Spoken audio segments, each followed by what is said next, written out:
السلام عليكم ورحمة الله وبركاته. عاملين ايه؟ اتمنى تكونوا بخير. معاكم مسلم زايد، والنهارده يكون معانا تجربة غريبة حبتين 3 4. المكان اللي احنا هنتكلم عليه النهارده دي قرى من احدى القرى الموجودة في مدينة بورسعيد، والناس اللي انتوا شايفينهم دول المفروض ان هم صيادين. هتقول لي ازاي؟ اقول لك معرفش. المهم انا شفت المنظر فروحت انا اتكلمت معاهم، فهم قالوا لي ان دي طريقه الصيد اللي معترف بالقريه دي هناك، ان هم بيصطادوا السمك، ان هم بيعملوا لهم الدايفنج، وهم بيمسكوا السمكه يحطوها في السبت اللي انتوا شايفينه ده، اللي هو عاملينه بالازايز بحيث ان هو تكون السمك حي وفي نفس الوقت في الميه.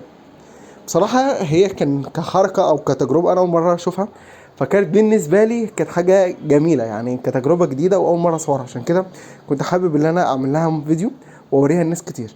ممكن يكون ناس كتير ان عارف ان طرق الصيد المعروفه عامه بيكون اما مثلا طريقه اللي هي صيد الصناره، ان واحد مثلا هو شخصيا ان هو ينزل يصطاد السمكه. دي ممكن ما تكونش مثلا معروفه كتير قوي في مصر. ولا انت ايه رايكم؟ انا هستنى رايكم على الفيديو، ولو حد عارف طرق تانية مختلفه عن الصيد ممكن برضو يكتبها لنا في الكومنتات، هي معلومه وكلنا نفيد بعض بيها. وشكرا جدا لكم.